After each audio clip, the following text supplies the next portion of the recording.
Hey, what's going on, guys? This is Kevin the Tech Ninja, and just like many of you guys watching this video, I pre-ordered the Xbox One S 2TB edition, and I really wanted to give this Xbox a try. I really wanted to like it. I was an Xbox 360 user, and I made the switch to PS4. I thought all the bugs and everything were going to be fixed with the Xbox One S. Oh boy, was I wrong. So it came to this. Haven't done one in a while, but it's time for an Xbox One S rant.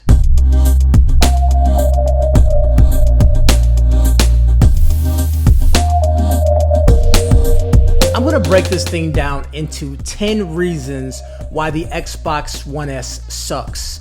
In no particular order, let's start with number 1. Even though the Xbox One S is 2 terabytes, it's still using a slow 5400 RPM hard drive.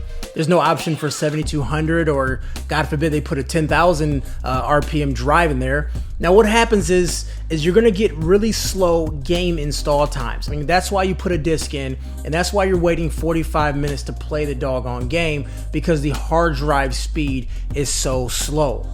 They haven't put 5400 RPM hard drives in computers in a very long time, but Xbox still continues to do this.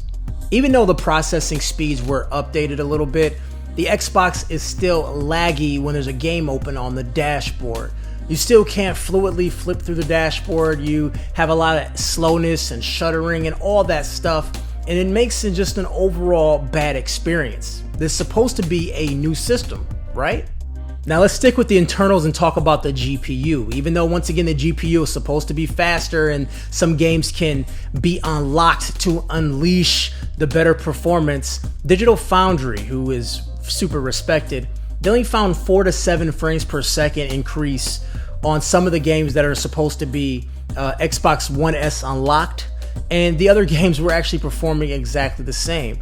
So if I'm paying $430, $450 for a brand new system, once again, I'm getting the exact same performance. Not really an upgrade, is it? And this leads me to size. Although the Xbox One S is lighter and slimmer, it's actually still bigger than the PlayStation 4. If you're bringing out a brand new system, shouldn't you beat the competition's older system? So right now, you can actually get an Xbox One standard 500 gigabyte for $210 at GameStop right now. And you can then pick up a 2 terabyte hard drive for $87. So you're actually saving over $100 right now if you just bought the old Xbox and put a bigger hard drive in it. I mean, you're not getting any benefit out of it right now. So save some money. Number 6, if you're not watching 4K HDR with Blu-ray discs, then you're not getting anything new. You're not taking advantage of a large 4K screen if you actually have one. And by the way, it has to be the newest HDR. If you have an older HDR TV, it may not be compatible. So you have to make sure your TV is compatible to play Blu-ray HDR discs. Let's go to the next number. Number 7, the new controller is nice, I will admit it, but you can just buy the new controller if you want for $60. I mean, it really just has different grips, and it's pretty much the same doggone controller. Number 8, Project Scorpio actually drops next year, and that's where you're supposed to have a real 4K gaming box. So why spend money now if this is going to be obsolete in about a year, maybe even less than a year?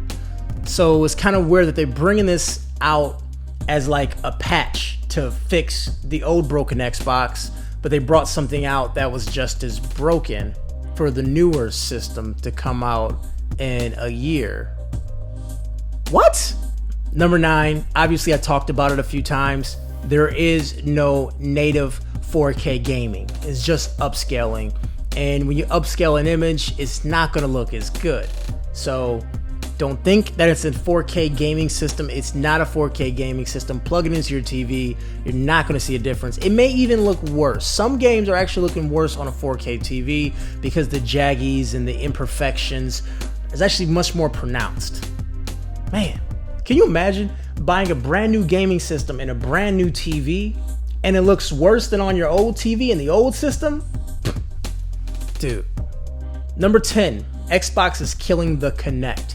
There's no connection port on the new Xbox for the Kinect. You have to use a USB cable and plug it in with an adapter to actually use Kinect on the new Xbox.